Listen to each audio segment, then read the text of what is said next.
গরুর দুধ ভালো করে গরম করে আমি এখানে লেবু দিয়ে ছানা কাটিয়ে নেব।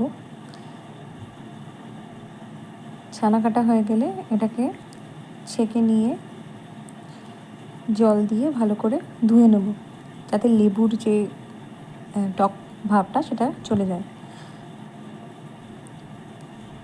ছানাটা যত ভালো মাখা হবে, এই টেক্সচারটা, এই ছানার বড়াগুলো তত বেশি সফট হবে। আমি এখানে গোল গোল করে শেপ করে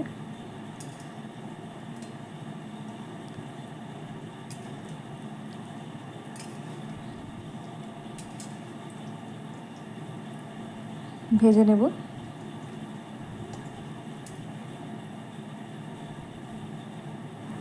এটা খুব লো ফ্লেমে ভাজতে হবে,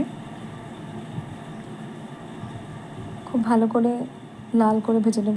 এখানে অল্প পেঁয়াজ, লঙ্কা, আদা, টমেটো আর জিরে নিয়েছি আমি, সাথে অল্প নুন দিয়েছি। শিলে বাটার সময়ও অল্প নুন দিলে মশলাটা খুব ভালোভাবে বাটতে সুবিধা হয়। পেঁয়াজ না দিয়ে এখানে গরম মশলা দিয়েও কিন্তু করা যায়, সেটাও খুব ভালো টেস্ট হয়।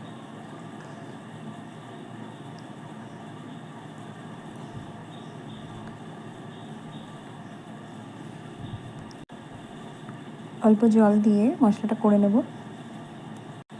আলুগুলো ভেজে নেব, খুব বেশি ভাজবো না, হালকা ভাজবো। বেটে রাখা মশলা, সাথে হলুদ আর সামান্য নুন দিয়েছি এখানে।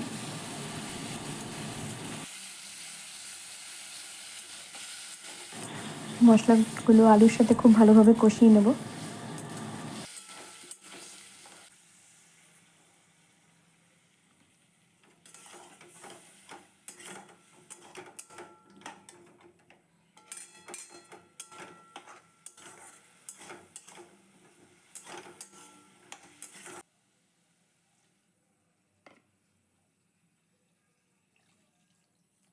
ভালো করে কষানো হয়ে গেলে জল দিয়ে ভেজে রাখা ছানার বড়াগুলো দিয়ে খানিকক্ষণ ফুটিয়ে নিলেই ছানার তরকারি রেডি।